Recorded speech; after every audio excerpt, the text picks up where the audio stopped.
Magazine. Magazine.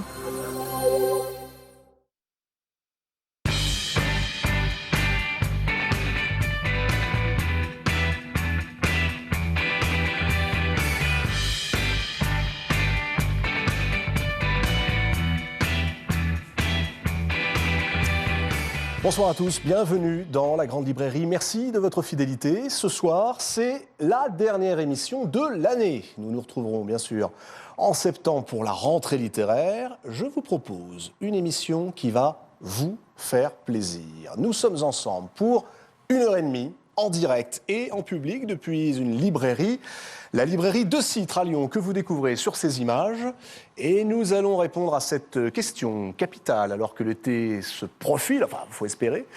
Que faut-il emporter dans vos bagages? Alors rassurez-vous, il ne sera question ni des dernières collections de maillots de bain, ni d'indices de crème solaire, mais bien de littérature. J'ai derrière moi une valise, vous la voyez?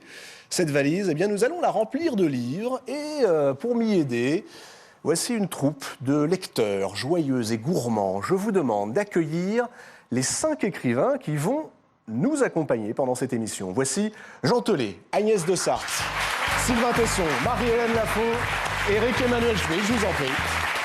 Installez-vous. Bonjour Marie-Hélène. Bonjour Agnès. Jean, je vous en prie, installez-vous, mon cher Éric. Bonjour Sylvain, bah non, je peux pas, qu'est-ce qui s'est passé? Ah, bravo. Les écrivains baroudeurs. Bonsoir à tous les 5, merci beaucoup d'être là avec nous à Lyon en direct. 5 romanciers donc venus avec leurs livres préférés et vous verrez qu'il peut parfois y avoir débat sur ces livres.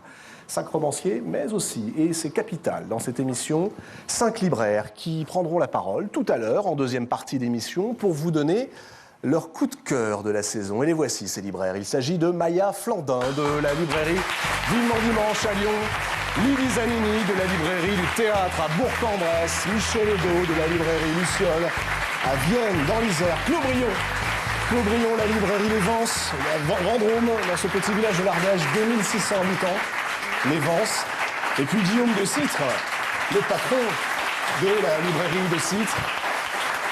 Merci Guillaume de nous accueillir ici ce soir et puis de rendre cette émission possible.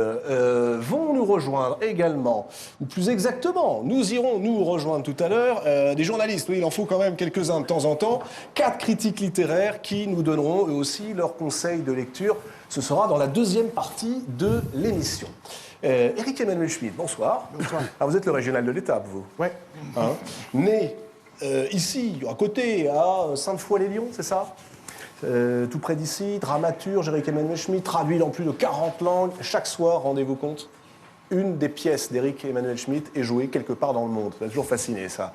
La dernière pièce, Un homme trop facile, a été créée au théâtre de la Gaîté-Montparnasse. C'était en tout début d'année. Vous étiez venu sur le plateau pour nous en parler, avec Roland Giraud, notamment. Vous êtes également romancier, agrégé de philosophie, pilier de cette émission, parrain de cette très belle librairie. C'est ça ma fierté, c'est qu'il y a un an, il y a un an, on a ouvert cette librairie et je l'ai parrainé. J'espère que c'est un parrainage qui fonctionne.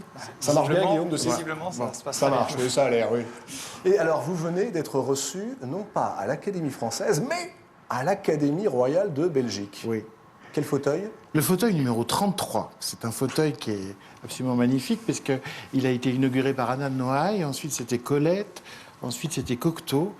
Alors si le talent se dépose sur les sièges et s'attrape par le postérieur, vous imaginez les livres que je vais écrire dans les années qui viennent. Ça va être impressionnant. Ouais, j'étais très fier. Marie-Hélène Lafont, bonsoir. Vous êtes originaire d'Aurillac, dans le Cantal, agrégé de grammaire. Vous enseignez le grec, le latin, le français en lycée à Paris. Votre roman Le Soir du Chien vous a valu en 2001 le prix Renaudot des lycéens, très important. Et vous êtes venu il y a quelques mois ici pour parler de votre dernier roman très beau, sorti à la rentrée littéraire dernière, qui s'appelait Les Pays, paru aux éditions Bûcher-Chastel, que je recommande tout comme Un homme trop facile pour l'été. Allons-y. Ah, voici Un écrivain bourlingueur, comme on les aime, Sylvain Tesson. Bonsoir. Bonsoir. Ça va, Sylvain? Oui, ça va bien. Je suis content d'avoir réussi à vous mettre le grappin dessus entre deux voyages au long cours, puisque par définition, vous êtes partout sauf à Paris ou à Lyon. Oui, je prends le Lyon ou l'Ambator de 20h47 tout à l'heure. Très bien. De ces voyages, vous nous rapportez généralement des récits, des très beaux récits, comme Dans les forêts de Sibérie, le dernier qui avait reçu le prix Médicis il y a 2 ans, qui vient de paraître en édition de poche chez Folio.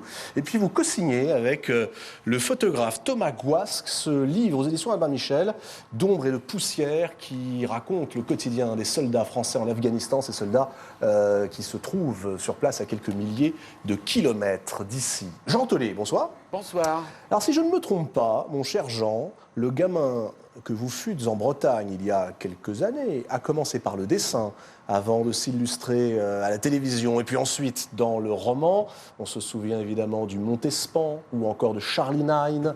Votre nouveau roman s'intitule Fleurs de tonnerre. Il est paru il y a quelques semaines aux éditions Julliard. Vous êtes vous aussi un des piliers de cette émission depuis plusieurs années. Êtes-vous resté un fan de bande dessinée? Ah, ça c'est ce qu'on verra peut-être tout à l'heure. Agnès de Sarthe, bonsoir. Bonsoir.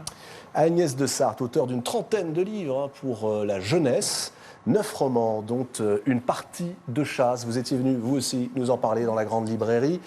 Tout comme Marie-Hélène Lafont, vous avez reçu le prix Renaudot des lycéens. J'insiste, quand ce sont les lycéens qui le donnent, ça veut dire aussi quelque chose. C'est ce qu'on essaye de faire, transmettre la lecture aux plus jeunes. C'était pour Dans la nuit brune, il y a 3 ans, c'est ça? Oui, tout à fait. Et vous avez également traduit plusieurs écrivains que l'on aime beaucoup dans cette émission, comme par exemple Jay McInerney ou Virginia Woolf. Votre nouveau livre s'appelle « Comment j'ai appris à lire ». Il est de circonstance, il est surtout passionnant et surprenant. Alors, il s'agit d'une émission aujourd'hui un tout petit peu particulière. Donc voici le principe, je vous le rappelle. Vous êtes venus chacun avec 2 livres, on est d'accord, 2 classiques. Celui que vous nous conseillez d'emporter avec nous dans cette valise, et puis celui qui, selon vous, n'est pas franchement indispensable. Parce qu'on peut le rappeler, même parmi les grands classiques de la littérature, parmi les monstres sacrés, eh bien non, tout ne se vaut pas. Je sens d'ailleurs que sur ce dernier point, vous risquez de ne pas tous être d'accord. Amis téléspectateurs, lecteurs, lectrices, prenez un papier, un stylo. Ce soir, nous composons pour vous la valise idéale de la grande librairie. Agnès de Sarthe. Alors vous écrivez dans ce livre, Comment j'ai appris à lire, qui vient de paraître aux éditions Stock, vous écrivez quelque chose qui m'a frappé. Longtemps, vous n'avez pas aimé lire. Mais comment un écrivain, une romancière, couronnée par des prix prestigieux, qui en plus écrit 30 livres pour la jeunesse, comment un écrivain peut-il avoir détesté la lecture? Oui, parce que c'était vraiment une détestation. Comment? C'est tout le projet du livre de comprendre comment. Alors c'est difficile à résumer en une phrase. C'est un thriller en plus chez vous. Oui, c'est une enquête que je mène sur mon propre rapport à la lecture, parce que moi-même, je me suis dit comment c'est possible, comment ça a pu m'arriver, comment une chose pareille a pu m'arriver. À la fois ne pas aimer lire, avoir les livres en horreur et mais vraiment en horreur? Ah oui. Ah oui, c'est-à-dire que ça pouvait être... Certains livres m'ont torturée. C'est-à-dire qu'on devait les lire pour l'école ou pour faire plaisir à quelqu'un. Et c'était une souffrance physique. Et imaginez que quelqu'un aimât lire était pour moi... Je pensais que les gens mentaient quand ils étaient là. « Oh, j'adore mon livre, j'adore mon bouquin. » Je disais « Ouais, c'est ça, ouais. » Mais je n'y croyais pas du tout. Et puis de passer de ça à la lecture compulsive, qui est maintenant... Je suis une lectrice compulsive. Mais il faut dire que depuis, vous êtes guérie quand même. Oui, j'ai guéri. Oui, j'ai guéri, je suis tombée dans une autre maladie. Maintenant, Est-ce que c'est déjà arrivé à quelqu'un d'autre? Parce que là, ce que j'adore chez Agnès de Sarthe, c'est qu'elle ose. Un romancier, une romancière qui aujourd'hui ose dire cela. Oui, c'était difficile. Non, j'ai pas tout aimé. Ce fut long. Est-ce que c'est le cas pour quelqu'un d'autre? Moi, j'étais comme vous. C'est vrai? Voilà.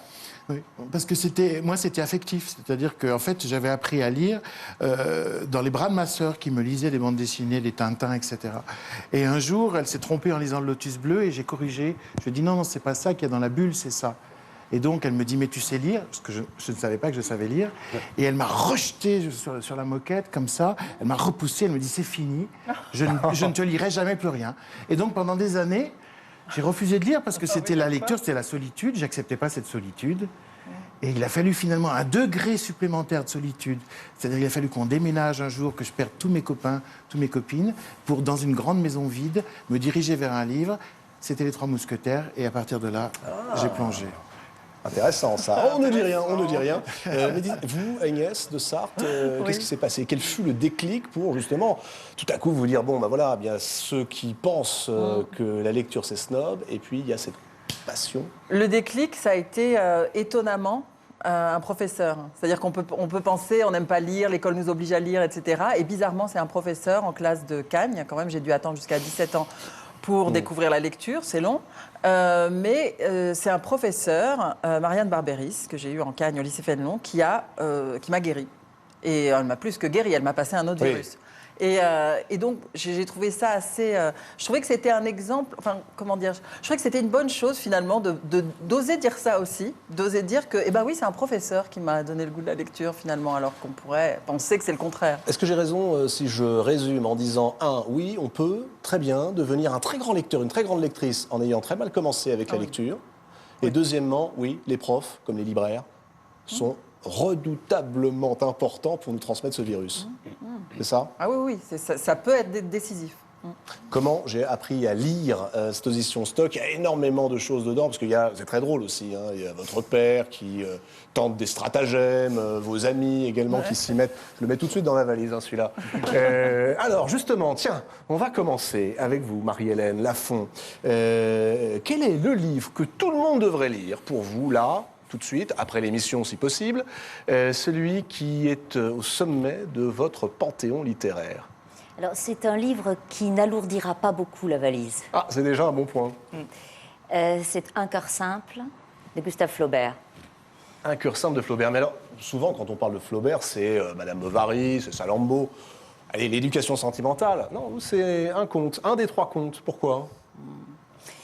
Parce que je pense que ce texte-là que Flaubert écrit à la fin de sa vie. En fait, quand il commence à écrire les 3 contes, il écrit d'abord La légende de Saint-Julien et Un cœur simple ensuite.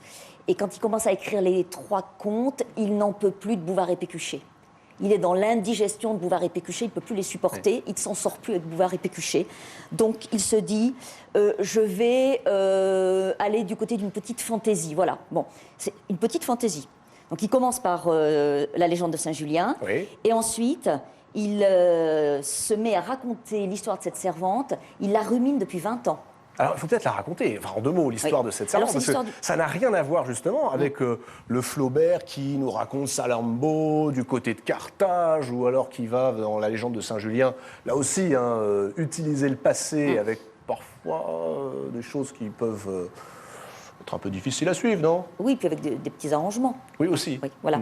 Alors, Un cœur simple, c'est l'histoire d'une servante qui va aimer... C'est l'histoire d'une grande amoureuse, au fond. Parce qu'elle va aimer successivement un homme, Théodore. Elle va bien mal placer son affection, et Théodore la laissera choir. Ensuite, elle va aimer les 2 enfants de sa servante, de sa maîtresse, Madame Aubin. Ensuite, les 2 enfants, pour diverses raisons, s'étant dérobés à son affection, elle va aimer son neveu Victor, lequel neveu va mourir. D'ailleurs, Flaubert, quand il écrit Un cœur simple, dit qu'il veut faire pleurer. Et il y réussit assez bien. Il écrit qu'il veut faire pleurer les âmes sensibles en étant lui-même une âme sensible. Et il y réussit très bien. Je ne sais pas si je suis une âme sensible, mais moi, je pleure en lisant Un cœur simple. Ah, vous pleurez en lisant? Ah oui, je pleure en lisant Un cœur simple. Oui. Je dois le confesser humblement. Et donc, Victor meurt, son neveu qu'elle aime. Elle va reporter son affection sur sa maîtresse, Madame Aubin, qui cependant n'était pas une personne agréable, dit Flaubert dès la première page. Et ensuite, sur un vieillard tout à fait dégoûtant que tout le village a mis au banc. Et enfin, sur un perroquet. Ah, le fameux perroquet, voilà, le perroquet de Flaubert. Empaillé. Ouais. Enfin, vivant d'abord et empaillé ensuite. Devant lequel elle se prosterne. Voilà, la tout scène à fait. est absolument fabuleuse. Et alors tout ça avec une économie de mots, dans un style extraordinairement épuré. On est, encore une fois, très loin du premier Flaubert, de celui de Madame Bovary aussi. On est à l'os. Combien de Flaubert dans Flaubert? 1000 Flaubert dans Flaubert. Enfin, je veux dire par là que moi, le Flaubert d'Hérodias ou de Salammbô, par exemple, je dois dire, me laisse... je me suis appliquée, je les ai lus, j'ai lu jusqu'au bout, mais ça me laisse de marbre. Enfin, c'est élégamment c'est le cas de le dire. Ouais. Mais je pense qu'il y a plusieurs Flaubert parce que le sujet commande.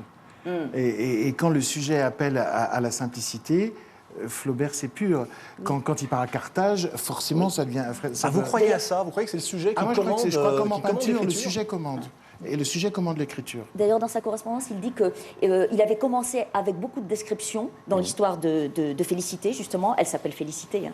Et il avait commencé avec beaucoup de descriptions. Et finalement, il va les sacrifier. Et il dit « La littérature est l'art du sacrifice ». Voilà. Mon cher Jean Telet, si ma mémoire ne me joue pas trop de tours, il me semble qu'ici même, sur ce plateau, il n'y a pas très longtemps, vous pourfendiez Flaubert d'une manière assez cruelle. Est-ce que Marie-Hélène Lafont réussira à vous faire lire Flaubert et à vous réconcilier avec lui? Celui-là, je l'ai lu et je l'ai bien aimé. Madame Bovary, c'est vrai que ça m'a gonflé. Ça. Mais pourquoi? Qu'est-ce qui se passe? Je trouvais ça emmerdant et tout. Et j'étais content quand j'ai lu une phrase de Flaubert qui parlait de Madame Bovary, à la fin où il était en train d'écrire, il en avait ras-le-bol, et il disait « Comment ça me fait chier, cette conne qui prend son cul pour un cœur ?» Et je me suis dit, je suis absolument d'accord avec Flaubert. Quoi. Et moi, ce que j'aime dans Flaubert, c'est quand il est parti en Égypte, les lettres qu'il écrivait à son copain dont j'ai oublié le nom. Ou alors là, il est déchaîné. Le départ avec Maxime Ducamp. Voilà, de Maxime Ducamp et tout. Là, il est formidable. Ce qui est très intéressant dans les lettres qu'il écrit en voyage, c'est qu'il écrit le même jour plusieurs lettres à des correspondants différents. Exactement. Et on a plusieurs versions. Hein. Mais exactement. Alors, il écrit à sa mère, il dit « Maman, je mets bien mon écharpe, tel que toi, j'ai pas froid ».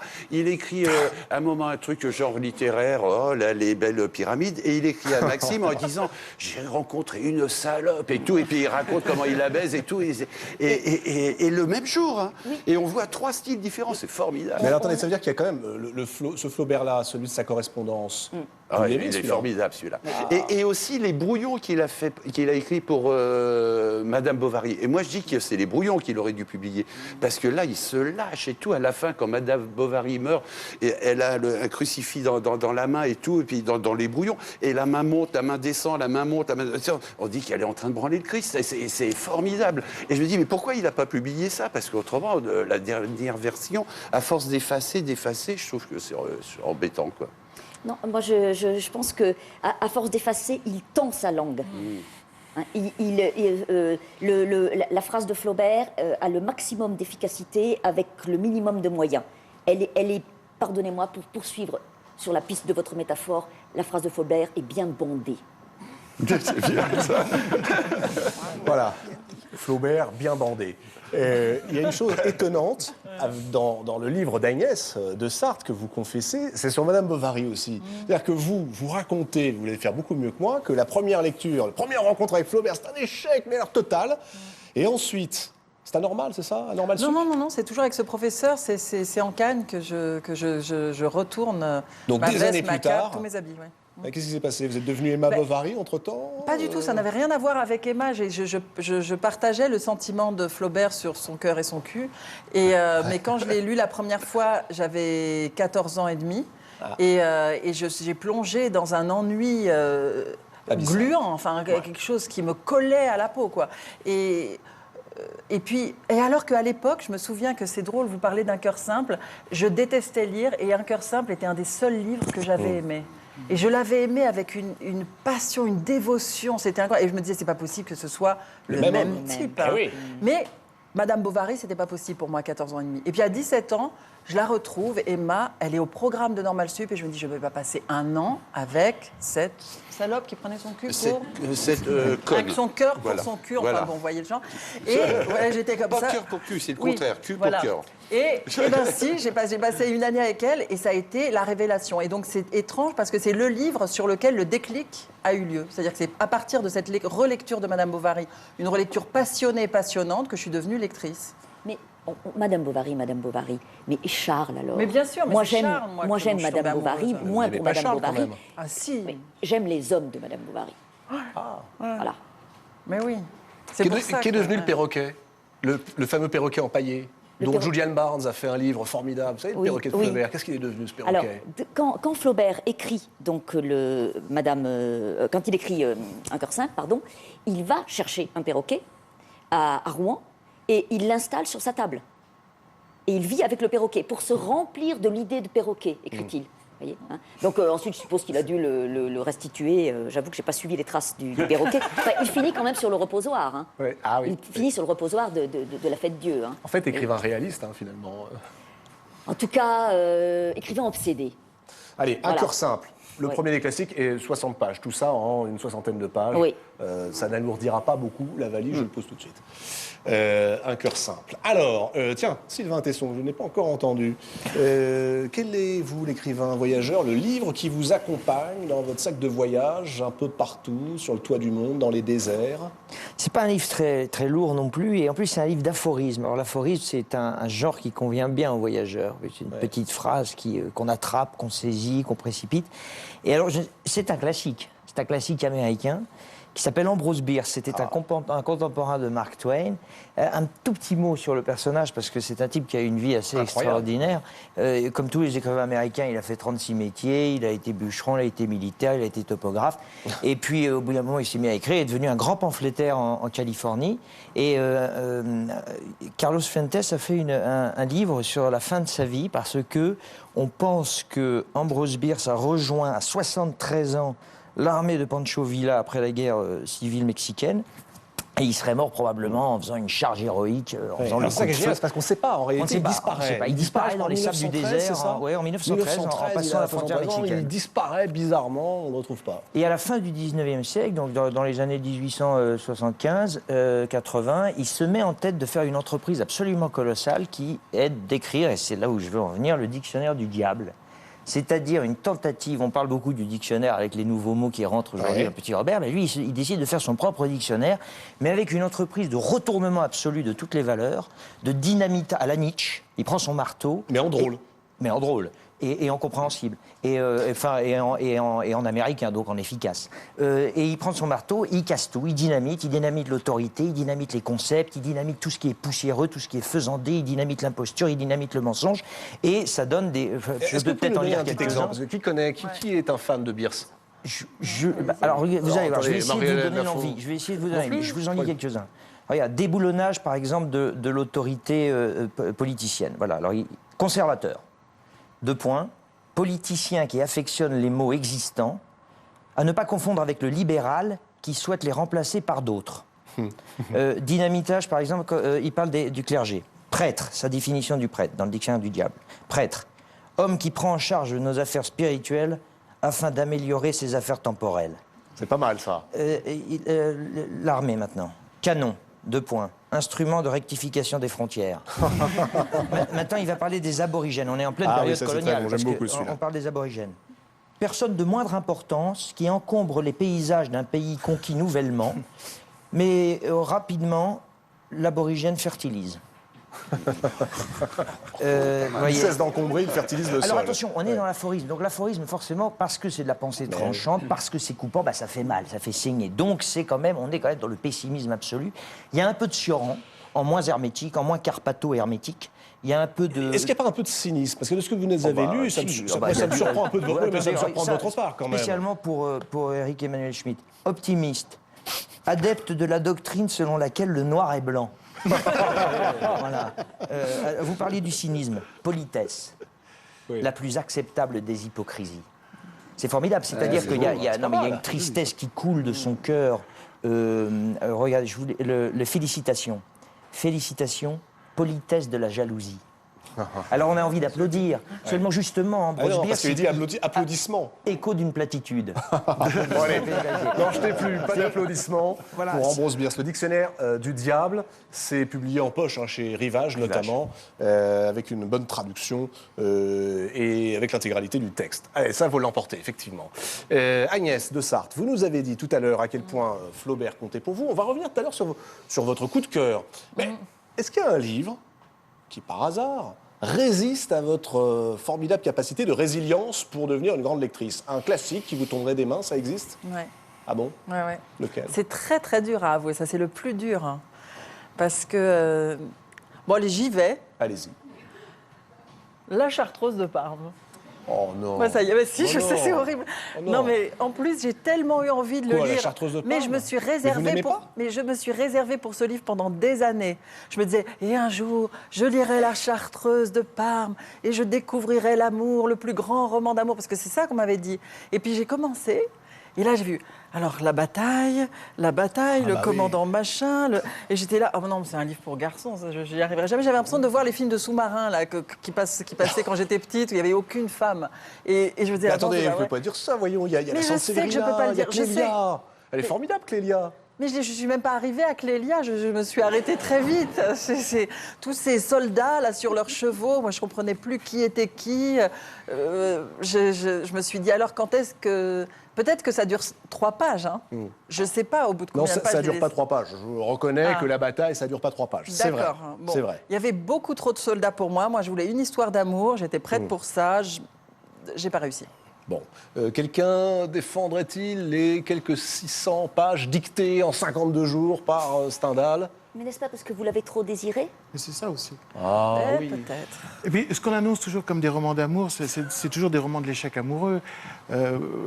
L'échec, je voulais bien, moi, mais là, c'était des batailles. Il n'y avait pas, Non, une mais fille et un garçon, il y on avait dit- des chevaux Moi, il y a un et des roman que soldats. j'adore, qui est Aurélien d'Aragon. Avec cette première phrase géniale. Lorsque La Aurélien première fois vit qu'il Bérénice vit pour la première Bérénice, fois, oui. il la trouva franchement laide. Putain, un roman d'amour qui commence comme ça, c'est la classe. hein. Et en même temps, c'est un roman sur l'impossibilité d'aimer. Parce que... Mais là, au moins, il y a un garçon et une fille. Il y a boy meets girl, alors que moi, je commence la Chartreuse de Parme, mais il y a des chevaux et des soldats. Mais vous n'êtes pas allé jusqu'au bout alors? Ah bah pas du tout, non. Ah non, elle Ah a non, non, arrêté non. avant même la J'avoue bataille. tout. Donc, J'avoue tout. J'y arrive pas, j'ai abandonné au milieu, je suis coupable. mais c'est pas très grave non plus. Sylvain, un argument pour aider Agnès Je dis pas parce que d'abord, moi, il est vrai en plus que je suis assez féru de littérature de sous-marin. Mais, voilà. ça me déplaît pas quand les, Il est quand même un garçon. tout petit peu particulier aussi. Hein.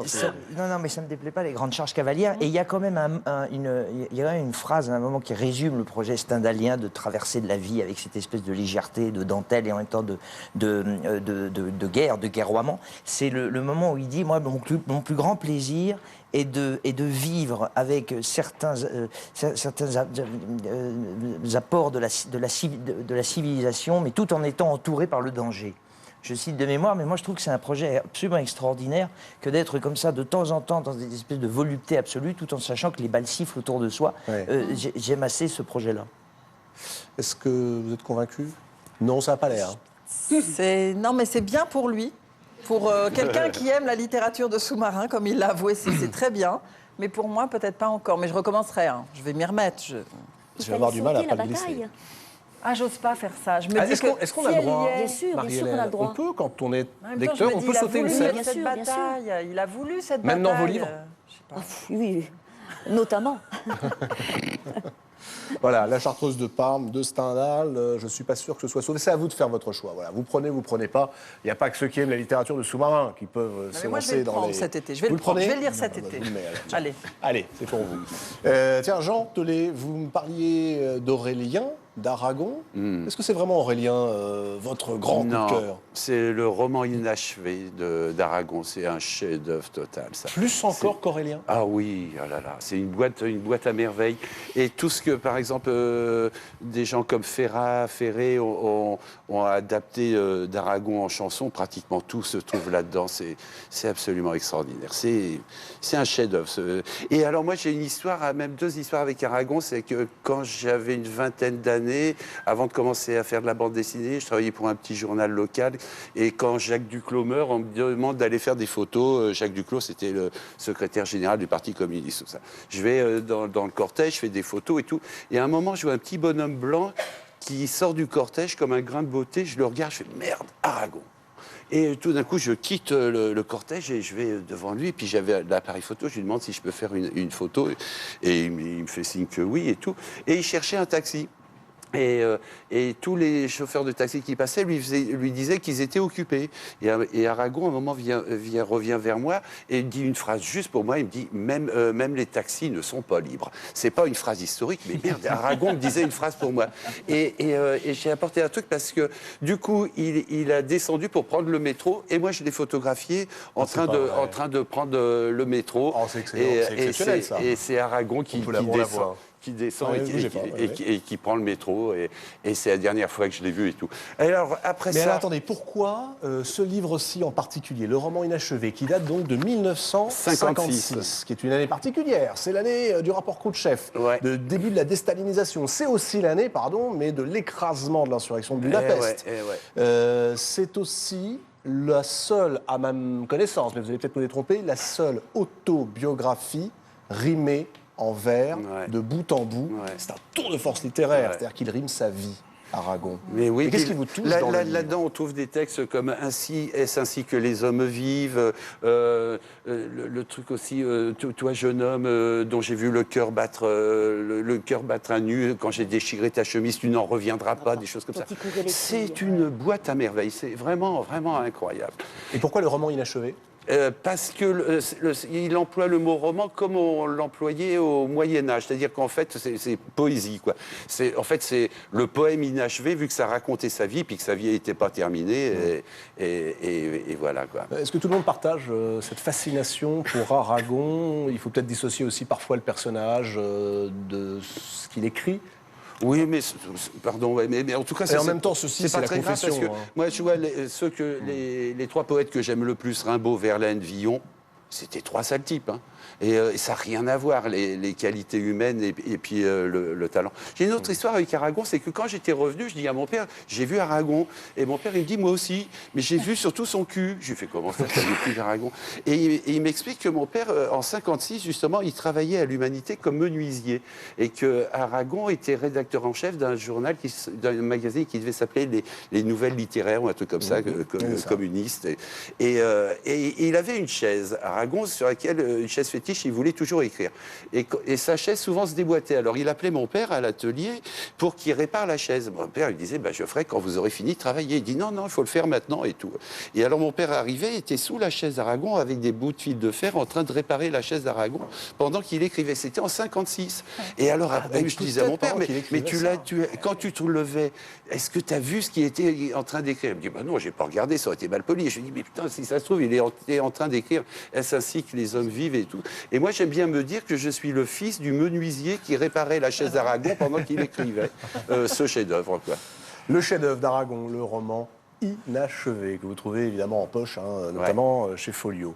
Est-ce qu'il y a, Jean, quelque chose que vous n'aimez pas, que vous n'aimez plus, parmi les grands classiques ? Oui, il y a un truc, et alors, c'est Tintin. Tintin me gonfle.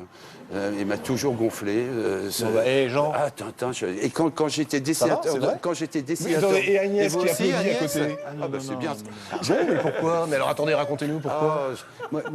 Je trouve que ce personnage n'a aucun intérêt. C'est un cœur simple. C'est un cœur simple. Ouais, mais voilà, exactement. Pour moi, c'est plutôt... Et moi, quand je faisais de la bande dessinée, ça choquait tous mes copains dessinateurs de BD, même les plus brancs, qui tous aimaient Tintin. Mais là, le livre dont je crois que vous avez là, c'est le pire, évidemment. C'est Tintin en Congo, qui en plus est un livre raciste, interdit à la vente aux mineurs en Angleterre.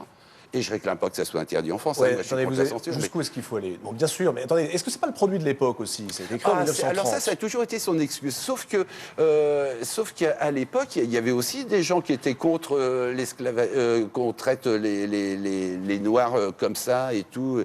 Et puis c'est un personnage sans intérêt. Moi, j'aime pas du tout. Je suis très étonné. Dans Tintin au Congo, il y a des choses. Mais alors, par exemple, je vais essayer de défendre un tout petit peu, mais Eric va m'aider, j'espère. Oui. Ça, c'est 1930. 9 ans plus tard, en 1939, il publie quand même Le Sceptre de Tokar. Au moment de l'annexion de l'Autriche par Hitler, et le dictateur, c'est la contraction de Mussolini. Hitler, c'est Mustler. Vous vous rappelez pas de ça ? Ouais. C'était une formidable dénonciation. Sauf qu'il travaillait dans un journal d'extrême droite et il n'a pas été très clair, Hergé non plus, pendant la Deuxième Guerre mondiale. Mais n'était pas que anti-nazi, c'est vrai. Mais voilà. Ouais. Et puis, je me souviens je les ai lus adultes.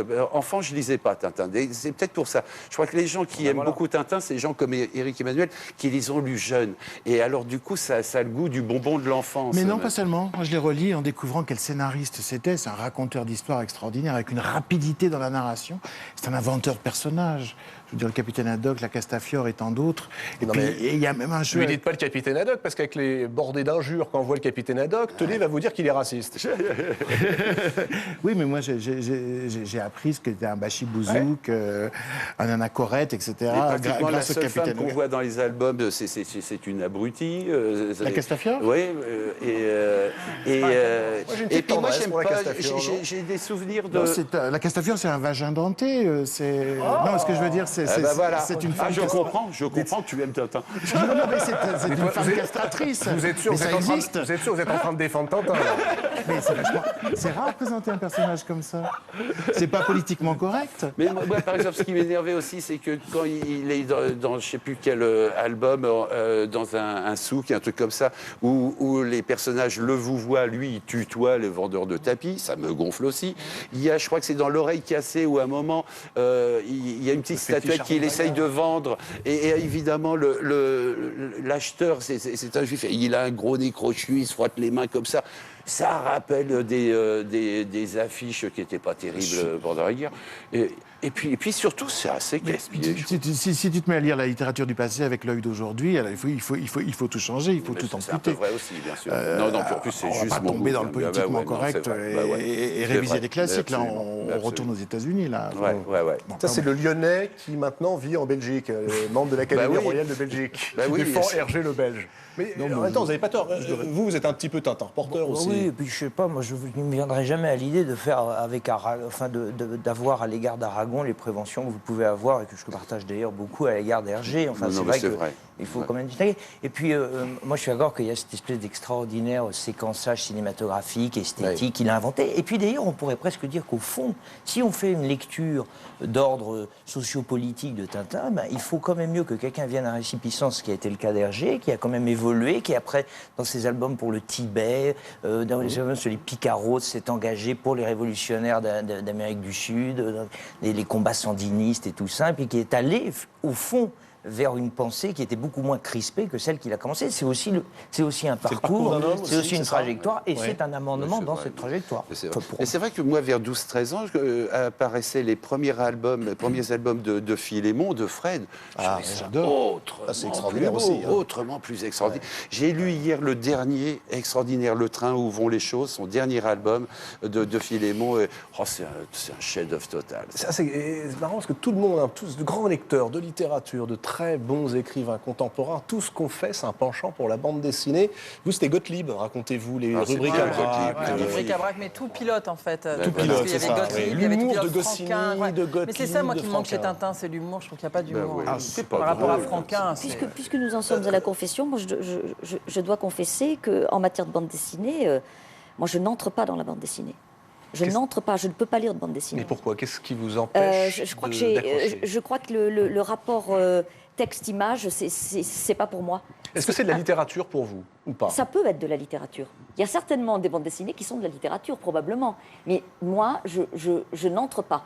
Et du coup, d'ailleurs, je vous écoute là, je n'ai aucune culture de la bande dessinée. Alors, quand je vous vois, quand vous avez dit tout à l'heure, Hergé, etc., moi, je trouve, pardonnez-moi, que vous ressemblez à Tintin.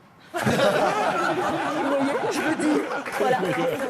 Et voilà, enfin, vous voyez, donc, mais c'est terrible. Alors, on a essayé de me faire, on m'a dit, mais Corto Maltese, ça va aller pour Oh toi, là etc. là, que c'est beau, mais ça. rien du La tout, balade de la je ne Mercedes, peux pas. c'est J'entre extraordinaire. pas, je ne peux pas.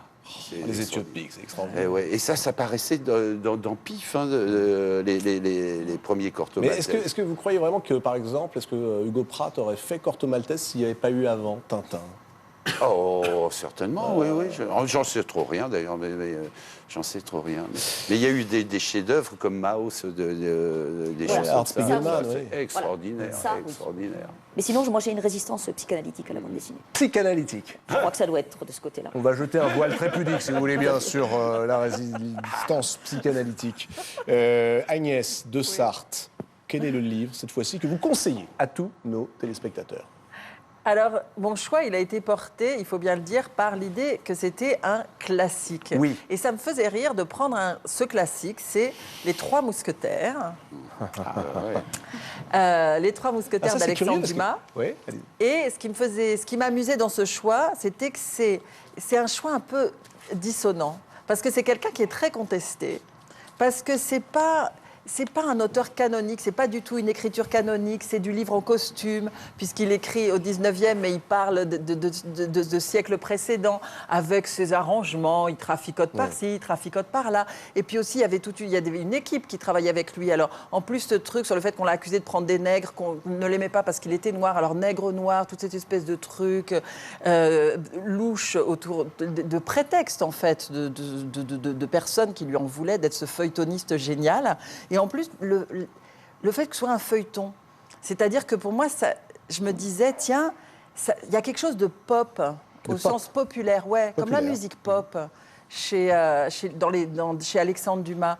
Peut-être que je me disais que ce serait quoi l'équivalent maintenant des grands feuilletonistes. Et je me disais, on est peut-être avec les séries. Moi, je ne regarde pas du tout de séries télé, mais il paraît qu'il y en a qui sont géniales.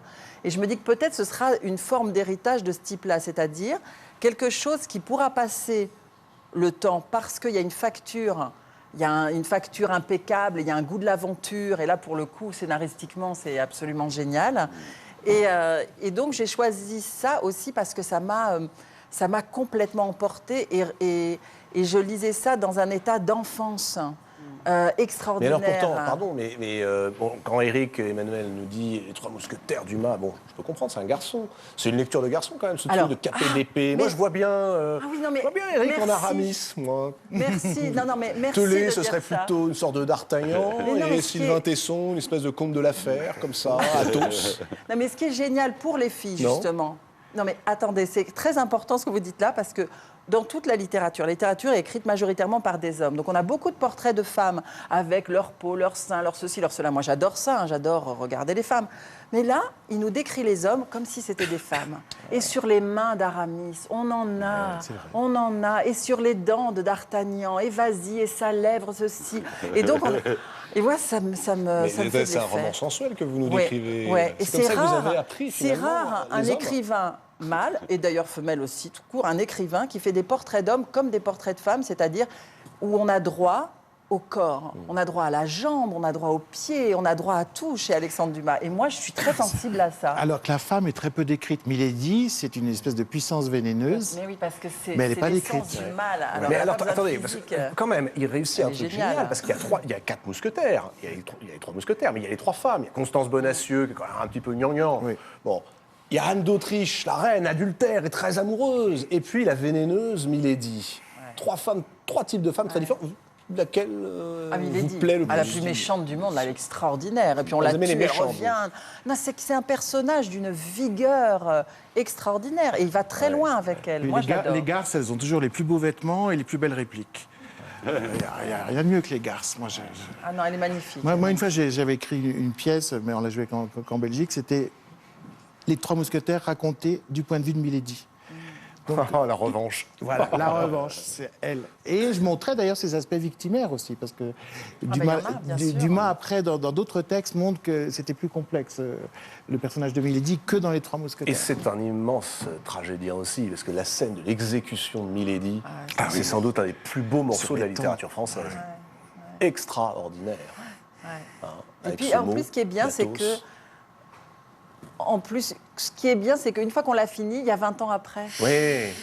Et quand vous avez fini 20 ans après, il y a le Vicomte de Brageonne. Allez, on y va. Allez, Les Trois Mousquetaires d'Alexandre Dumas. Éric Emmanuel Schmitt, quel est le livre parmi les classiques, vous, qui vous a constitué, que vous lisez, que vous relisez, que vous nous conseillez de découvrir ou de relire? Moi, il y a un livre que je relis régulièrement, c'est L'œuvre au noir de Marguerite Yourcenar. Pour quelle raison? Parce que c'est l'histoire d'un homme qui apprend la liberté, c'est l'histoire d'un homme qui arrive à se dépaître, à se défaire de toutes les certitudes qui existent à son époque. Ça se passe à la Renaissance, c'est au XVIe siècle. Zénon est un bâtard. Il a un père qui est un noble florentin qui a engrossé sa mère, qui est de Bruges. Il naît à Bruges et ce bâtard va rester un bâtard, c'est-à-dire ne pas trouver sa place dans la société. Et c'est à la fois un voyage et une immobilité. C'est-à-dire qu'il va fuir Bruges, il va parcourir l'Europe pour apprendre la médecine. Et puis après, il va revenir à Bruges sous un faux nom. Alors officiellement, c'est parce qu'il est poursuivi, mais en fait, c'est une manière pour Yourcenar de nous dire que c'est un autre homme qui rentre aussi du voyage. Et là, c'est l'immobilité. Et cet homme devient un grand médecin, mais aussi un alchimiste et un philosophe. Qu'est-ce que ça veut dire d'ailleurs, l'œuvre noire? Alors l'œuvre noire, il y a trois moments du processus alchimique. Il y a le premier moment, qui est la purification de la matière, c'est l'œuvre noire. Le deuxième moment, c'est l'œuvre blanc. Et le troisième moment, c'est l'œuvre rouge, où on est arrivé à transformer la matière vile en matière noble, c'est-à-dire le plomb en or ou en argent. Et en même temps, ça a un sens psychologique, nous dit Marguerite Yourcenar, c'est-à-dire que l'œuvre noire, c'est bien sûr l'effort que fait l'alchimiste pour enlever les impuretés de la matière, mais c'est aussi un travail intérieur qui consiste à se déprendre de ses imperfections et à se séparer des préjugés et des impensés. Et c'est le travail que fait Zénon, puisque le personnage s'appelle Zénon, qui est au fond un esprit qui est dans une époque terrible puisqu'on est au XVIe siècle. Puis lui, c'est un peu un mélange de Erasme, Léonard de Vinci, Campanella, tous les grands esprits chercheurs de l'époque. Tout à fait. Et un frère de toutes les victimes de l'Inquisition et de l'intolérance religieuse, parce que Marguerite Yourcenar choisit ce siècle parce que c'est un siècle qui est divisé par les querelles religieuses, réforme contre réforme. C'est un siècle qui connaît des épidémies, la peste, qui connaît des guerres. Mais au fond, elle s'intéresse à ce siècle-là pour nous parler d'aujourd'hui aussi. Oui. C'est-à-dire qu'elle a toujours eu un rapport avec l'histoire. Elle cherche ce qu'il y a d'intemporel dans l'histoire, les invariants qu'il y a dans l'histoire. Et c'est vrai qu'on peut tout à fait lire le XVIe siècle de cette histoire comme aujourd'hui, avec les mêmes crispations religieuses, les mêmes intolérances, les peurs des épidémies, est-ce qu'on peut guerres, le dire, etc. On peut le dire. Zénon, on le sait quasiment dès le départ, qu'il finira par... Ça finit mal. Mais ça finira mal. Et en même temps, c'est sublime. Hein, oui. Le rouge du brasier. Le rouge du brasier, mais il va y échapper en quelque sorte, parce que c'est vrai que c'est pas un héros de la vérité. Ah, vous trouvez qu'il y échappe, vous? Oui, parce que sur la fin, il y a un immense débat sur la fin il a un de procès. Noir. On lui fait un procès pour hérésie, pour athéisme, Ouais. et il pourrait s'en sortir. Et il sait tout à fait ce qu'il faut dire pour s'en sortir, et des gens qui l'aiment et le respectent lui disent ce qu'il faut faire. Rétracte-toi. Exactement. Et il va refuser ça, pas parce qu'il est un héros de la vérité, parce qu'il n'a aucune vérité à proclamer, mais parce que c'est un héros du doute. C'est-à-dire qu'il veut continuer à être honnête, il veut continuer à ne pas savoir et à affirmer qu'il ne sait pas en face de gens qui prétendent savoir. Alors ça, moi, ça me bouleverse parce que je ne suis pas un héros du doute, mais rien ne m'intéresse plus que le doute intellectuel ou le doute spirituel. En même temps, la lumière m'intéresse. Hein. Et cet homme donc va faire en sorte d'obtenir la mort, mais va se la donner avant qu'on lui la donne. C'est-à-dire que dans sa prison, il va s'ouvrir la chair et il va laisser son sang partir. Liberté, acte de liberté. Et ça, c'est un des plus beaux passages pour moi de la littérature. Le moment où son corps se vide, elle nous décrit l'entrée dans la mort de ce personnage qu'on a suivi et qu'on a aimé. Mais c'est un acte c'est la beauté de cet acte. Et puis c'est surtout ce que disait Yourcenar, qu'elle voulait vivre aussi ce moment-là. Et là, c'est le seul roman de l'histoire de la littérature où on vit aussi l'entrée lucide et consciente dans la mort. L'œuvre noire. Alors là, ils sont muets d'admiration. On est tous d'accord sur l'œuvre noire, je crois. Moi, je ne l'ai jamais lu, mais il en parle vachement bien. Voilà, ça m'a donné envie. L'œuvre noire dans la valise, sorti en 1968. Hein. C'est assez incroyable parce que ça sort dans une période 68, prix Femina, je crois, à l'unanimité, qui était aussi une grande période de troubles. Comment ça, pour une fois? J'ai rien dit.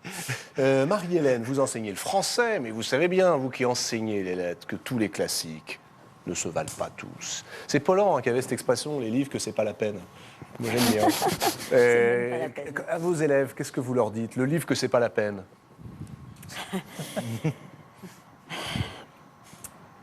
Notre-Dame de Paris. Comment? Bah oui, Bah non, pas celui-là. bah si, Ah bah non. bah si. Victor Hugo? Victor Hugo. On passe à côté de Victor Hugo? Non, Ou pas- seulement de Notre-Dame pas de Paris? Victor Hugo, Notre-Dame de Paris. Ah, pour quelle raison? Au fond, exactement pour les raisons opposées à celles qui m'ont amené à choisir un cœur simple.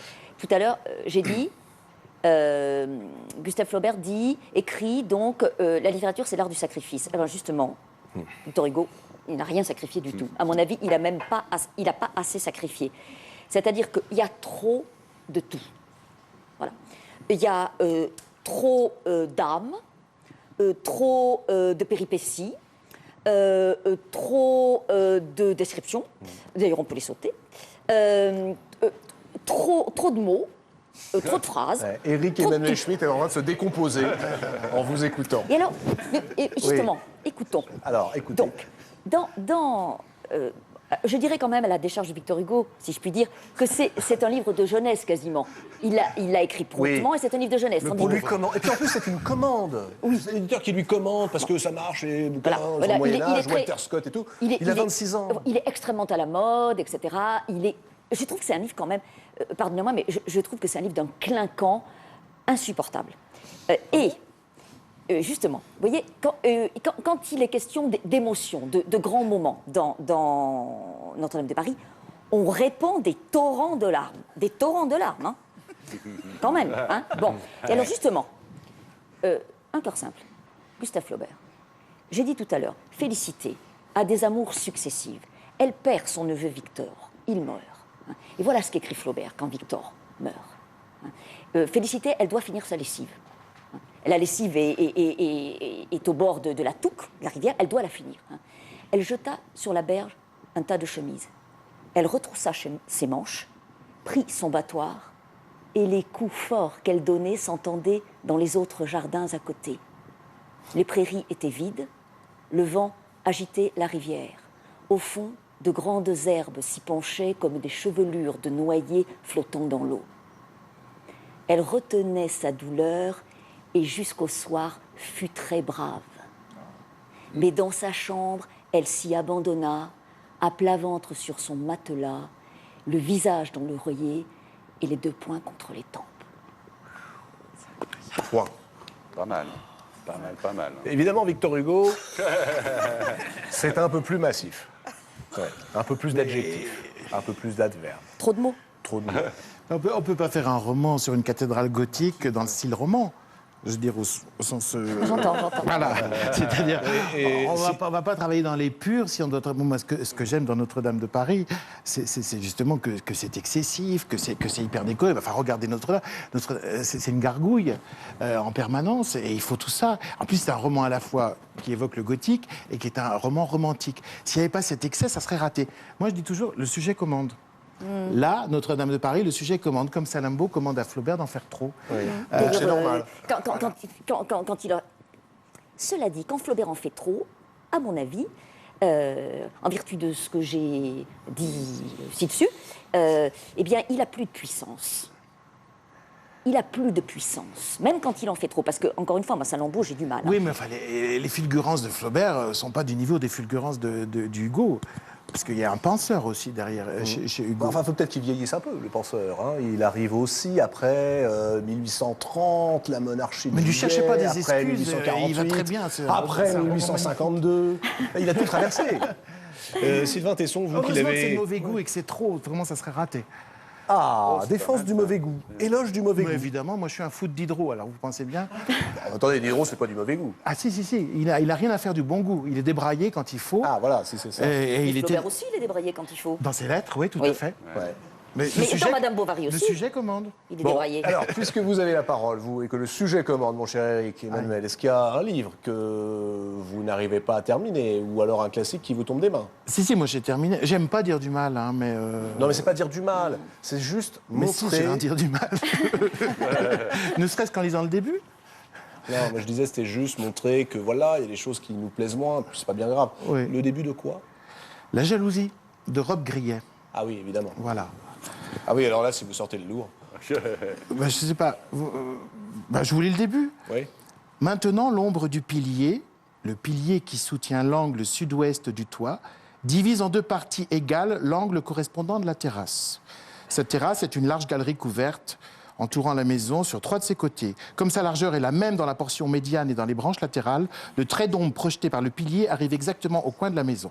Mais il s'arrête là, car seules les dalles de la terrasse sont atteintes par le soleil, qui se trouve encore trop haut dans le ciel. Les murs en bois, etc. Voilà, etc. alors la Pas de description... l'architecture gothique, oui. Oui, en Voilà. fait, c'est un roman d'architecture. Voilà. Pour moi, ça ne devrait pas s'appeler la jalousie, ça devrait s'appeler la prétention. Parce que c'est du toc. C'est-à-dire que c'est vraiment... pour moi, c'est bien écrit, bien sûr, et c'est intelligent. Mais c'est un projet pour dire, regardez, je ne fais pas comme les autres. C'est-à-dire... C'est ça que vous n'aimez pas dans une certaine littérature, la littérature qui veut montrer qu'elle est maligne, qu'elle fait différemment, qu'elle est originale. Tout à l'heure, on évoquait Un cœur simple. Moi, j'évoquais, dans tous les livres qu'on évoquait, les écrivains, au fond, pratiquent une absence. Ils s'absentent derrière l'histoire qu'ils veulent raconter, les personnages qui surgissent ou les émotions qui vont accompagner. Ici, il y a un refus, évidemment, à la fois qu'il y ait des personnages, puisqu'il n'y a pas de personnages dans ce texte-là. Et il y a un refus de faire comme les autres, un refus de traiter le sujet, la jalousie.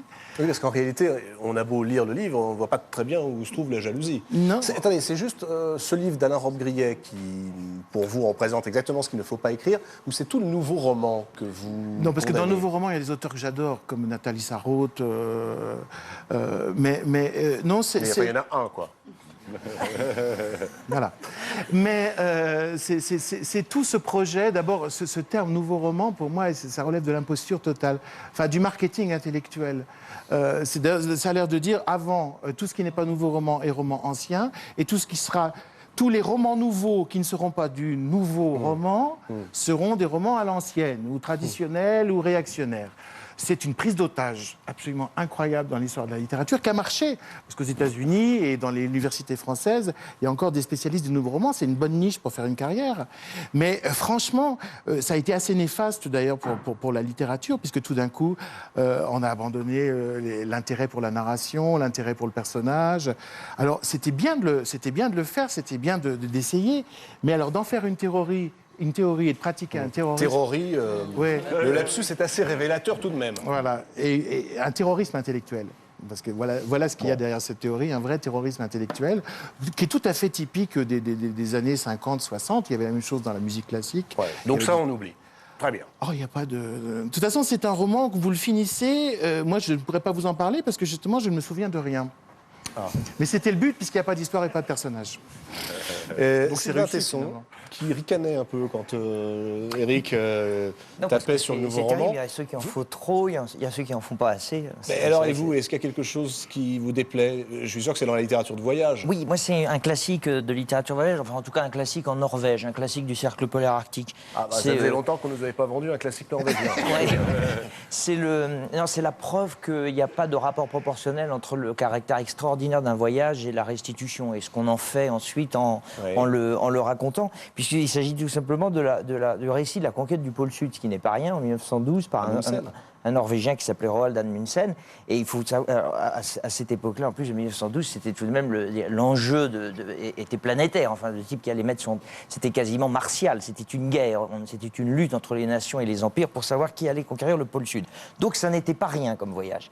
Et Eric Emmanuel Schmitt disait qu'il croyait au déterminisme entre le sujet et la restitution du sujet. Et bien là, il y a quelque chose de tout à fait similaire entre les immenses étendues du néant de l'Antarctique et finalement ce que Amundsen en fait dans une langue norvégienne extrêmement froide, extrêmement triste, extrêmement monotone, et de surcroît son expédition est un véritable succès. Il l'amène comme un commando, c'est-à-dire qu'il n'y a pas une seule péripétie. Ils font l'aller-retour avec les chiens de traîneau, ils plantent le drapeau norvégien, et je vous lis simplement pour que vous vous rendiez compte de l'étendue à la fois du néant antarctique et du désastre du récit.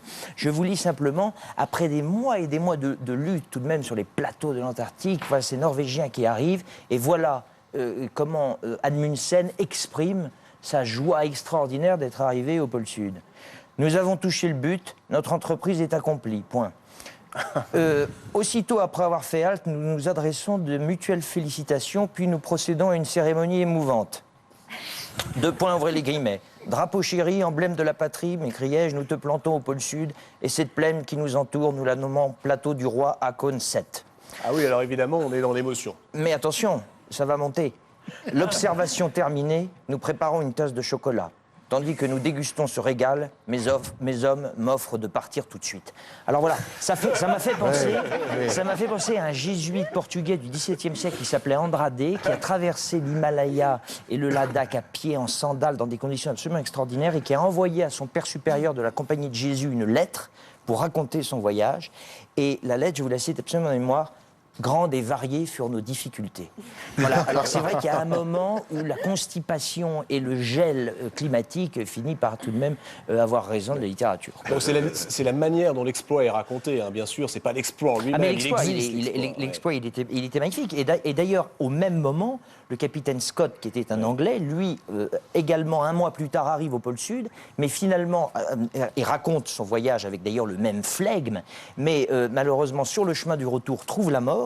Et là, la littérature est sauvée par la tragédie et par le malheur, parce que au tout dernier moment, le capitaine Scott va avoir des accents magnifiques, parce qu'il se confie, il sait qu'il n'a plus besoin d'être un sujet de la gracieuse majesté, raide comme un bourdon de cornemuse, et il va finir tout de même par se livrer, s'épancher un peu, et les lettres qu'il envoie à sa femme, alors qu'il sait qu'il va mourir, what a pity, il finit par écrire à sa femme une lettre superbe, qui est encore lue d'ailleurs aujourd'hui dans les écoles en Angleterre, parce qu'on considère que c'est une lettre héroïque, et que les Anglais ont décidé que l'héroïsme n'était pas un gros mot. Donc Scott contre Amundsen, c'est pas ce que l'on vit qui compte, c'est la manière dont on le raconte.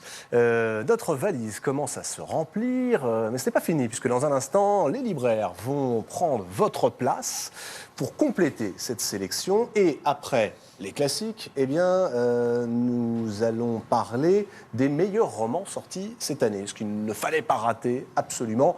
À l'exception, hein, vous le permettrez, de vos romans qui sont d'ores et déjà dans la valise de tout le monde. Agnès de Sarthe, Marie-Hélène Lafont, Sylvain Tesson, Jean Telet, Éric-Emmanuel Schmitt, merci beaucoup de vous être prêtés au jeu de cette valise idéale. Vous restez avec nous si vous voulez bien. Juste avant d'accueillir nos amis libraires, je vous propose de regarder ce que 4 journalistes, critiques littéraires, ont retenu, eux, parmi les livres parus cette année. Et pour se convaincre que l'été approche, eh bien Caroline Alazi a décidé de braver la grisaille de ces derniers jours et d'amener le soleil et la plage à la rencontre des journalistes critiques littéraires. Regardez.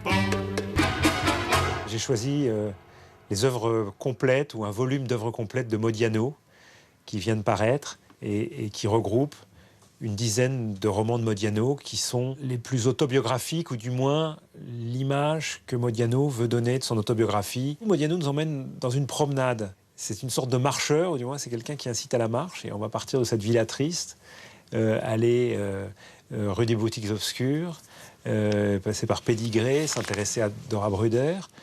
Ça, c'est Annecy. Là, le Moncel, c'est le lac d'Annecy. Bon, il y a le Moulin Rouge. La Haute-Savoie, Saint-Joseph de Thôme, hein, encore la Savoie. Il y a un univers qui est comme celui de la conscience et celui de la mémoire, quasiment infini.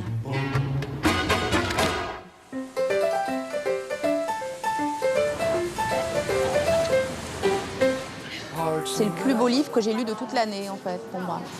Julianne Barnes, une fille qui danse. Vraiment, moi, un vrai choc de lecture. Un sexagénaire qui mène une vie très ordinaire est amené, suite à la réception d'une lettre, à se replonger dans son passé, en fait, et à le relire d'une telle manière que c'est toute sa vie qui, finalement, est à relire. Une fois que tout a l'air décrypté, je trouve qu'il reste un grand secret, une grande énigme dans ce livre, mais une énigme un peu à la Henry James qui n'est pas du tout destinée à être levée ou à être résolue. Voilà, je trouve que l'énigme et le non-dit et le secret font vraiment partie de ce roman.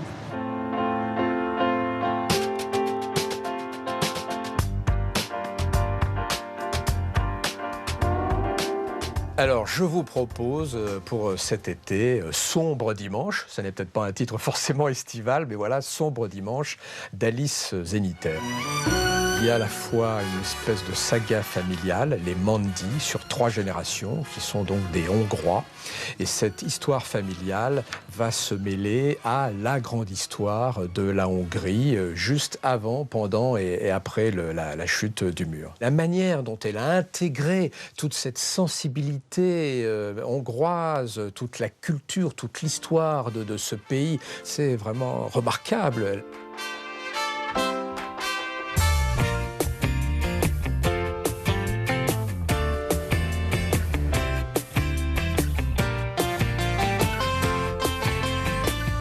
Je conseille Tout ce que je suis d'Anna Funder, publié par Héloïse d'Ormesson. Vous avez 2 narrateurs à 2 époques différentes, un aujourd'hui en Australie et un autre en 1939 à New York.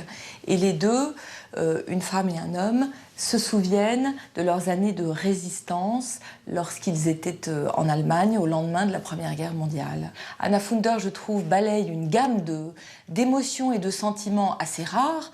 Donc effectivement, c'est un livre historique. Les 5 personnages ont réellement existé. C'est un livre d'espionnage, c'est un grand livre d'amour et c'est aussi un livre d'aventure, c'est un livre sur l'héroïsme. Je trouve que c'est vraiment une réussite totale. La Grande Librairie, émission spéciale, nous composons votre valise idéale pour l'été et ce sont 5 libraires qui viennent de me rejoindre. Les libraires, vous savez, ces passionnés qui chaque jour, dans leur librairie, font vivre la littérature et la lecture. Je suis très heureux que vous soyez tous là avec nous ce soir. Guillaume de Citre, bonsoir. Bonsoir. Merci de nous accueillir chez vous dans cette librairie de Citre ici à Lyon. Il y a plus d'un siècle, votre grand-père Henri ouvrait la première... Arrière-grand-père même. Arrière-grand-père. 4 générations. Ah oui, 4 générations de libraires. Ah oui. Sans rupture. Sans rupture, non. Ah ouais. 2 guerres mondiales, enfin il y a pas mal de choses qui sont passées. Il n'y a pas que le finalement... virus de la lecture qui se transmet, il y a le virus de la passion de transmission également. Merci beaucoup en tout cas Guillaume de Citre Très heureux, un grand plaisir. nous permettre de faire cette émission dans une librairie indépendante. C'est important pour nous. Maya Flandin, bonsoir. Bonsoir. Alors, on parlait de librairie indépendante, vous aussi, vous les incarnez ici à Lyon, pas très loin, du côté de la Croix-Rousse, la librairie Vivement Dimanche. Très attaché donc à la défense de ces librairies indépendantes. Claude Brion, bonsoir. Oui, bonsoir. Je suis ravi de vous accueillir. Vous venez de pas très très loin. Non, pas très loin, mais... L'Ardèche. Le sud-Ardèche, oui. Petit village de 2600 habitants qui s'appelle les Vances. Voilà. Et vous tenez une librairie qui s'appelle la librairie Vendôme. Combien de superficie? 50 mètres carrés. Comme quoi, avec 50 mètres carrés, on peut faire des choses extraordinaires. Parce que je sais qu'il y a des lecteurs qui parcourent des dizaines de kilomètres pour venir chez vous, dans ce village, chercher leurs livres. Oui, tout à fait. Oui. Librairie Vendôme. Lydie Zanini. Bonjour. Bonjour Lydie. Bonjour. On vous retrouve. Vous étiez là déjà l'année dernière, à la même époque. Cette fois-ci, le plateau était à Paris. Librairie du théâtre que vous tenez à Bourg-en-Bresse. Et alors là, on va guetter vos coups de cœur, toujours très appréciés. Et puis, Michel Edo, bonsoir. Ravi de vous accueillir. Vous êtes quasiment un voisin, puisque vous venez de Vienne, dans l'Isère. Oui, la librairie Luciole. À la librairie Luciole, que vous pilotez avec quelques autres libraires, qui a fêté, je crois, ses 35 printemps, il n'y a pas très longtemps. 37, exactement. Vous vous rendez compte ? Comme moi. Alors, je vais vous demander à tous de nous dire, en tant que libraire, quels sont les romans que vous avez envie de conseiller à nos télélecteurs, télélectrices. Un roman français, un roman étranger, et puis si on a le temps, car nous sommes en direct, une découverte pour chacun. Vous êtes d'accord ? On va commencer par vous, Maya Flandin. Vivement Dimanche, à Lyon. Qu'est-ce que vous recommandez côté roman français? Alors, côté roman français, je recommande La Nuit tombée d'Antoine Chauplin, qui est, moi, le livre qui m'a vraiment marqué cette année, parce qu'il a réussi, je trouve, un tour de force, c'est de nous parler d'une catastrophe terrible, mais sans nous agresser, d'une manière très douce. Et je trouve que ce livre, c'est un ode, finalement, une ode à l'amour, à l'amitié, et à la poésie, aux mots, en fait. Donc on suit Goury qui traverse une plaine comme ça en moto, avec une remorque attachée derrière. Et en fait, il veut se rendre dans la zone interdite 2 ans après la catastrophe. On est quelque part en Ukraine, voilà, le lieu n'est pas vraiment dit. Tellement, voilà. D'ailleurs, le mot Tchernobyl, catastrophe, ça n'est jamais dit non plus. Jamais prononcé. Mais on comprend ce qui s'est passé. Et en fait, je trouve que c'est assez malin de nous faire revenir 2 ans après sur les pas, parce que comme ça, il s'arrête, il voit des amis avec qui il va évoquer en fait comment ces gens ont pu résister, tenir le coup après. Voilà, comment on résiste avec ce sentiment de perte, avec cette souffrance. Et ce que je trouve très très fort dans ce livre, c'est qu'en fait, à aucun moment on est plombé, justement parce qu'il y a les mots, toujours, qui sont là pour raconter, pour aider à tenir le coup, pour aider à aller plus loin.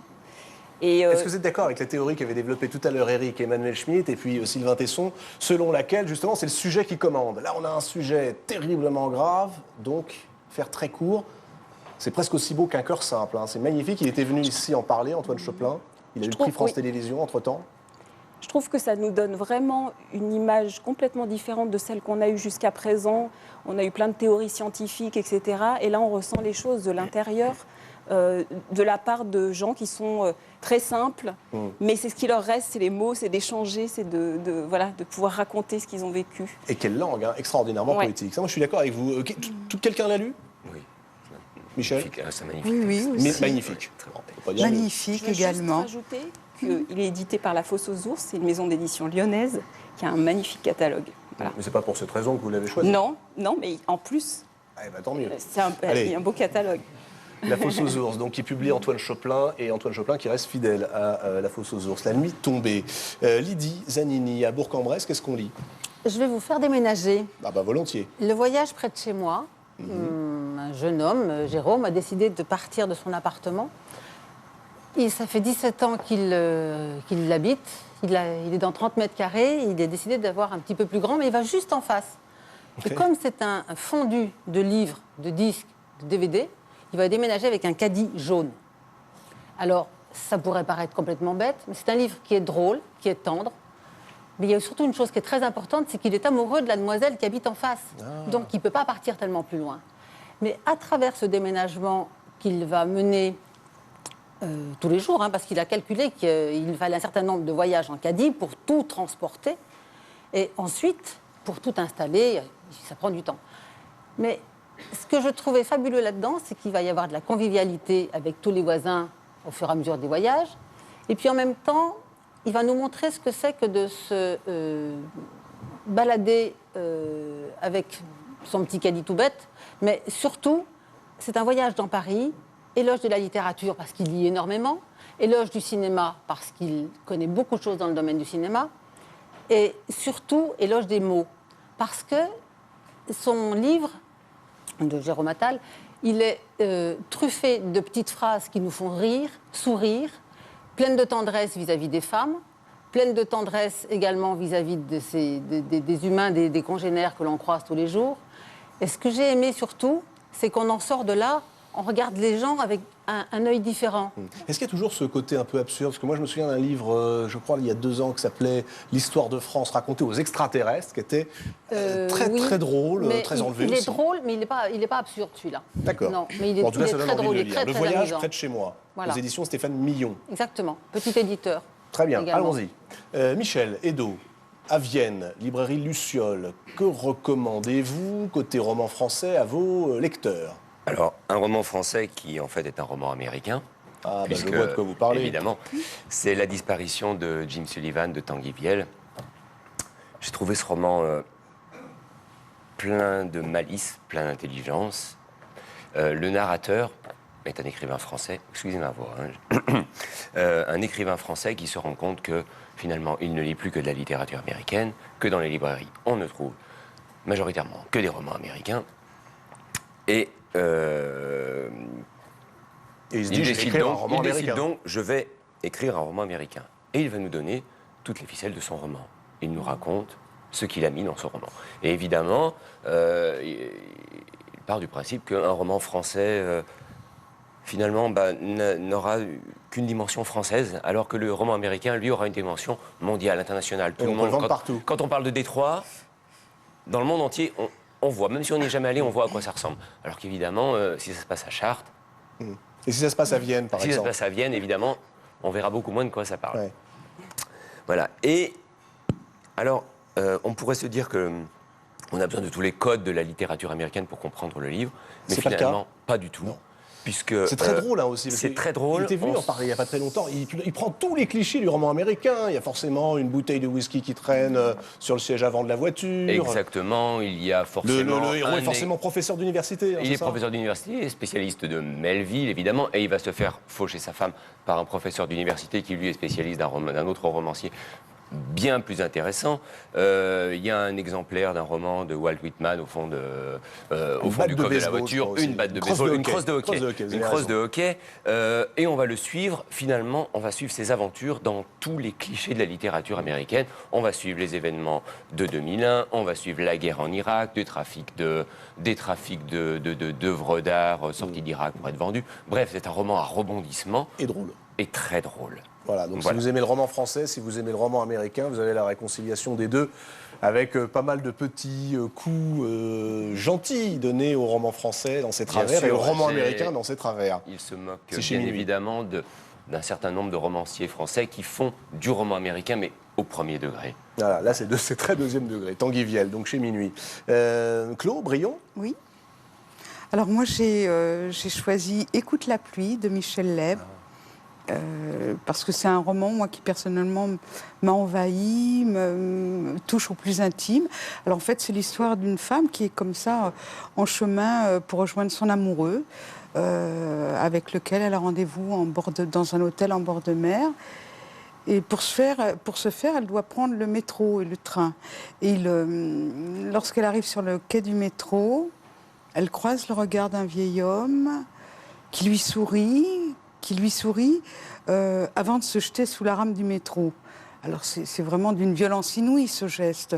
Donc elle va sortir du métro, elle va errer dans les rues comme ça sous la pluie pour essayer de comprendre, pour essayer de saisir un petit peu construire quelque chose de la vie de cet homme.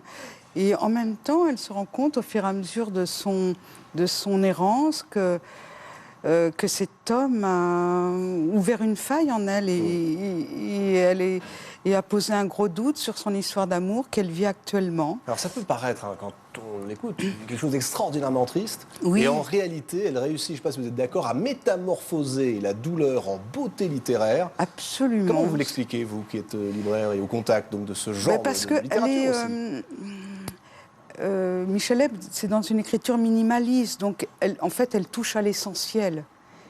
Et dans cette errance comme ça, elle va repenser donc à son amour qui est peut-être en train de finir. Oui.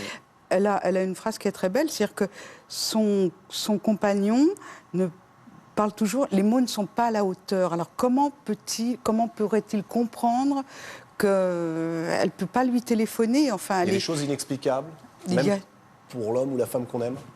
Ah, il y a des choses inexplicables. Ah, vous croyez, vous? Oui, absolument. Ça s'appelle Écoute la pluie. Écoute la pluie. Et c'est aux éditions Sabine Vespizer. Voilà, sur l'urgence de vivre, le désir, l'urgence de vivre. Un très beau roman. L'urgence de vivre. Guillaume, 2 sites, vous les avez entendus, vos amis, confrères, libraires. Et alors, chez vous, que recommandez-vous?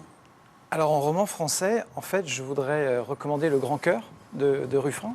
Jean-Christophe Ruffin. De Jean-Christophe Ruffin, pour plusieurs raisons. La première raison, c'est qu'en fait, j'ai eu ce qui arrive trop rarement. C'est un de ces livres où on a tellement de plaisir à le lire qu'on le dévore, on le savoure, et plus on se rapproche de la fin, moins on a envie qu'on y arrive et on ralentit. Ah, vous ralentissez la lecture? Ah oui, bien sûr, bien sûr, parce que c'est tellement du bonheur de lire certains de ces livres qu'on ne veut pas que ça se termine. Vous voyez, Éric Emmanuel parlait de l'œuvre noire. Moi, j'ai lu ça quand j'avais 17-18 ans. Ça fait partie de ces livres. On ne veut pas que ça se termine. Vous voyez. Alors là, on est quelques années avant l'œuvre noire, parce que de mémoire, l'œuvre noire, ça doit être 1547, quelque chose comme ça. C'est la fin du règne de François Ier. Et là, on est 1525, 1545. Voilà. Et là, et donc ça, c'est Charles VII. Charles VII, Agnès Sorel. Et donc, ça fait partie de ces émotions du libraire, du lecteur. Et donc, moi, je recommande ce livre parce que ça n'arrive pas si souvent que ça. En tout cas, c'est l'expérience que j'ai eue. Et qu'est-ce qui vous a touché très précisément dans le livre? Parce qu'il raconte aussi l'histoire de quelqu'un qui est un énorme banquier, un petit peu malfrat aussi, pas très recommandable, et puis qui tout à coup va avoir une conversion. Oui, alors en fait, d'abord, il y a l'émotion. C'est-à-dire que c'est difficile de dire pourquoi on a cette émotion. Alors après, j'ai essayé de comprendre. Je dirais qu'il y a plusieurs choses. D'abord,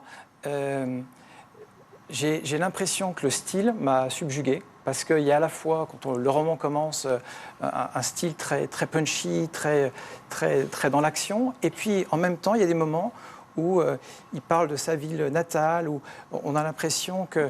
Je vous cite juste une petite phrase très rapide, où il dit « Les mères craignaient les épidémies. elle nous confinait dans les maisons où les volets clos nous redonnaient de l'ombre et du gris, si bien que nous n'en perdions jamais l'usage. J'ai l'impression de lire du Dubélé. Enfin, je veux dire, ça me plaît. Et en même temps, il parle de lui, Jean-Christophe Ruffin. Oui, mais bien sûr, parce que c'est sa vie natale. Alors, Le Grand Cœur, très bien, on prend Le Grand Cœur de Jean-Christophe Ruffin. Voilà. Littérature française, très bien. Michel nous a presque fait de la littérature étrangère aussi. Si on prend la littérature étrangère écrite par les Américains, qui va la défendre? Oh, à mon avis, Claude. Oui. Alors moi, vous connaissez un tout petit peu. J'ai choisi Home, qui est un roman donc, de Toni Morrison. Ça se déroule dans les années 50, dans une Amérique profondément raciste, ségrégationniste. Et le roman débute par une scène absolument terrifiante où 2 enfants assistent, sont les témoins involontaires de l'enterrement d'un corps, comme ça, balancé d'une brouette à la sauvette dans un village. Alors, effectivement, c'est un événement absolument terrible. Et là, dans ce village, ils sont arrivés dans ce village parce qu'ils ont été chassés d'ailleurs. Ils sont soumis aux lois de la... C'est le récit d'un exil, d'une pérégrination. C'est le récit, voilà, d'ouest en est. Voilà, où le jeune garçon va être le protecteur de sa sœur tout le temps, et en même temps, il va... C'est-à-dire que dans ce roman, on a le condensé de toute l'œuvre magnifique de Toni Morrison, de tous les thèmes qu'elle porte en elle, donc sur le racisme, sur les relations entre les Noirs et Blancs, sur la pauvreté, il y a un passage terrible quand le jeune Franck, justement, va au secours de sa sœur, qui est elle-même dans les mains d'un blanc eugéniste qui fait pratique sur elle des expériences absolument épouvantables. Il doit traverser donc les États-Unis à cette époque-là. Mais dans les années 50, c'est éminemment dangereux. Et il doit se fournir le guide du voyage à l'usage des Noirs. C'est-à-dire, c'est quelque chose qui, maintenant, nous semble complètement, absolument affolant. Et alors, elle raconte ça, évidemment, sans le moindre jugement. Jamais. Ah non, il n'y a pas de en jugement. 150 pages. J'aimerais savoir pourquoi le livre de Michel Leb, déjà, était un livre de 150 pages. Là, celui de Toni Morrison, même chose. Capacité à faire tenir toute l'histoire, ou presque, de ce peuple en 150 pages. Pourquoi ça vous touche tant? Ces récits qui racontent l'histoire d'une vie en si peu de mots. Parce que, comme je le disais tout à l'heure, c'est vraiment le condensé. Bon, moi, j'ai lu d'autres livres de Toni Morrison, Beloved, Jazz, tout ça. Et là, je trouve que c'est un condensé. Il y a tout.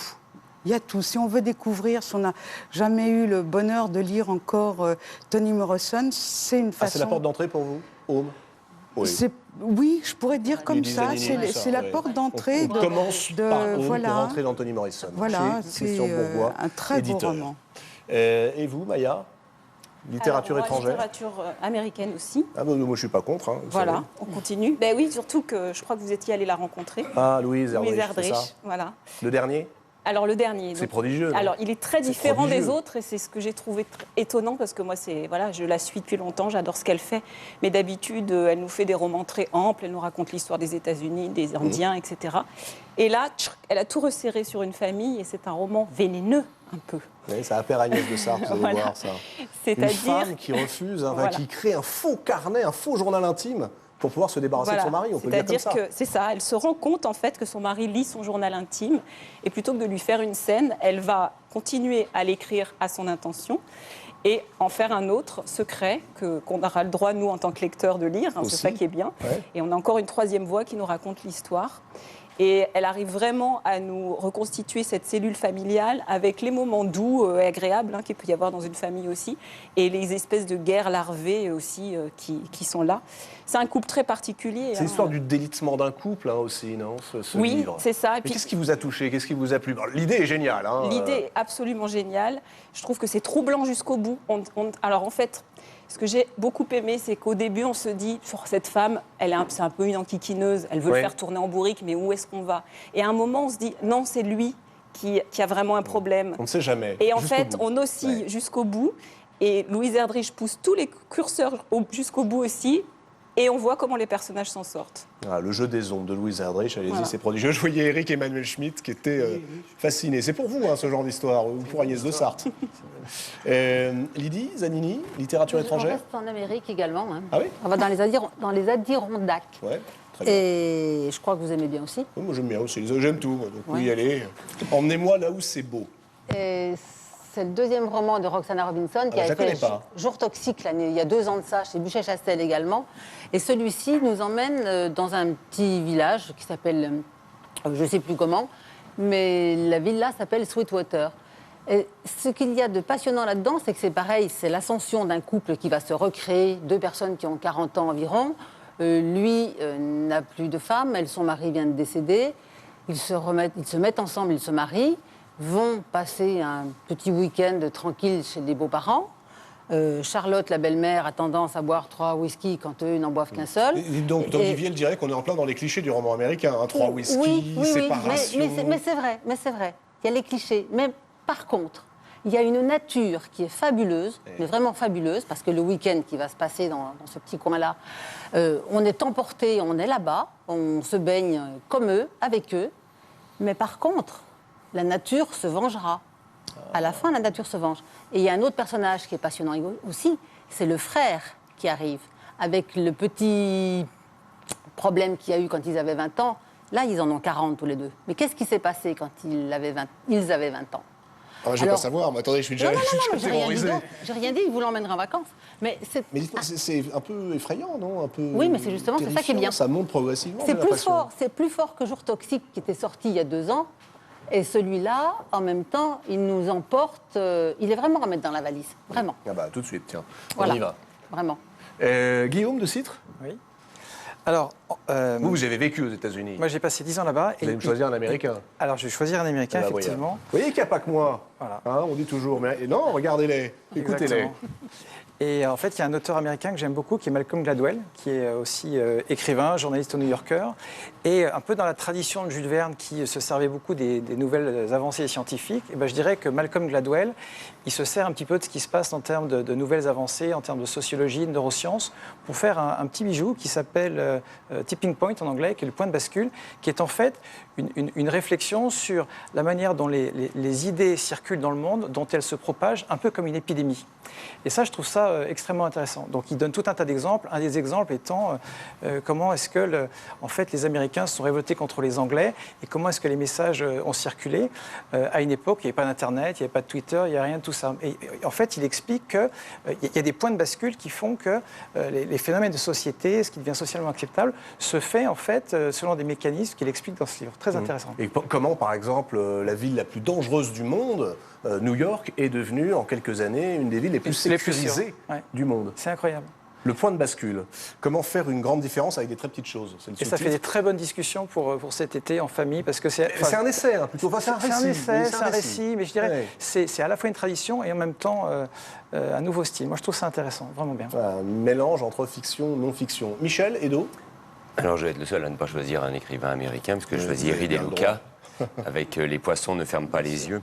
Alors, c'est un auteur que j'aime énormément depuis que je le lis. Ça doit faire 10 ans que je lis Henri De Luca. Ce n'est pas son premier roman consacré à l'enfance.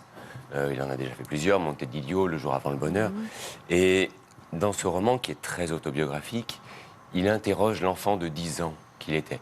Il dit lui-même que jusqu'à présent, il n'avait pas eu à questionner cette enfance, elle ne l'intéressait pas. Et puis, il s'est rendu compte que ça a été un point de bascule. Il n'est plus dans l'enfance, du moins dans sa tête. Il a énormément lu. Il parle de sa chambre dont il est simplement le locataire. Sa chambre, c'est la bibliothèque de son père, pratiquement. Il a tellement lu qu'il a l'impression de connaître le monde des adultes. Il est encore enfermé dans ce corps d'enfant, dans cette coquille, pratiquement, qu'il va tenter de briser, d'ailleurs. Et le roman se passe sur une île au large de l'Italie, où, d'ailleurs, Henri De Luca allait passer toutes ses vacances avec ses parents. Et durant cet été, il va faire l'expérience des sentiments adultes tels que les adultes les vivent et non pas tels que l'enfant les imagine. Est-ce qu'on peut raconter? On peut raconter un petit peu. Il va découvrir l'amour. Il se fait une idée complètement fausse du sentiment amoureux. Il pense que les adultes utilisent ce terme à tort et à travers, qu'ils en font un grand falbala, mais que finalement, ça n'est pas grand-chose. Sur la serviette d'à côté, sur la plage, il y a une jeune fille qui a le même âge que lui, qui est bien plus maligne que lui, qui va d'abord lui apprendre le sens du mot aimer, par des petites touches comme ça, avant qu'il puisse ressentir cet amour. Il va connaître aussi la violence de la jalousie des autres, le sentiment très cruel de devoir faire un choix d'adulte lorsque... j'ai l'impression de raconter tout le livre, mais ça n'est pas très grave finalement. Voilà. L'amour, la jalousie et faire un choix. La violence. Vous avez défini entre jalousie et faire des choix, malheureusement, vous avez défini l'amour. Quelque chose de très important, c'est qu'il va être confronté à une violence physique très forte, et à la justice, puisque cette jeune fille va en quelque sorte se venger de ceux qui ont eu de la violence envers lui. C'est un magnifique texte extrêmement poétique. Frédéric Luca est un poète et un texte très très beau. Traduit de l'italien par Daniel Valin, c'est chez Gallimard et c'est sorti effectivement il y a quelques semaines. Il nous reste une toute petite minute, une découverte. Lydie. Alors ma découverte, vous la connaissez, c'est Franck Courtès qui nous a fait son premier livre de nouvelles, qui est un petit bijou.